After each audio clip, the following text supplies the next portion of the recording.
Welcome to new TV Telugu.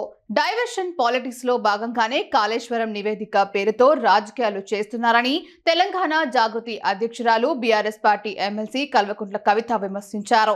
ఇది Congress party commission అని తాము ధర్నా చౌక్ వేదికగానే ఎత్తి చూపామని అన్నారు. పీసీ ఘోష్ కమిషన్ నివేదికలో కేసీఆర్ పేరును 36 సార్లు ప్రస్తావించినంత మాత్రాన ఆయన తప్పు చేసినట్లు కాదని ఆమె స్పష్టం చేశారు.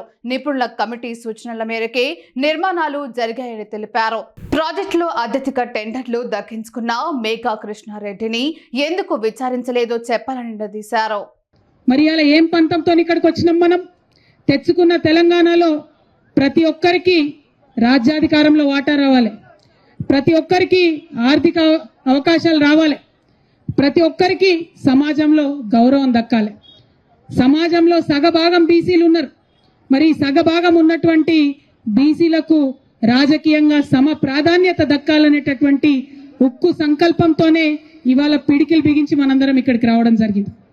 గత కొన్ని నెలలుగా మనం ప్రభుత్వం వెంటబడుతున్నాం.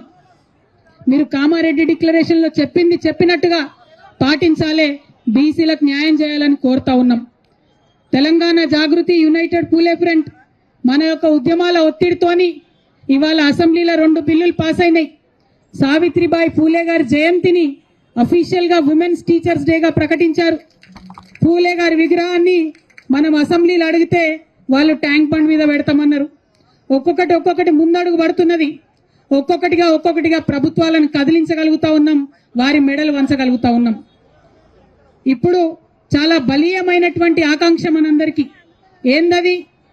ఇవాళ జరుగుతున్నటువంటి లోకల్ బాడీ ఎన్నికలలో, రేపు తెలంగాణలో జరగబోయేటటువంటి స్థానిక సంస్థల ఎన్నికల్లో డిక్లరేషన్, కామారెడ్డి డిక్లరేషన్లో చెప్పిన విధంగా 42% రిజర్వేషన్ ఇచ్చి తీరాల్సిందే అని ఇవాళ ఇక్కడ కూర్చున్నాం.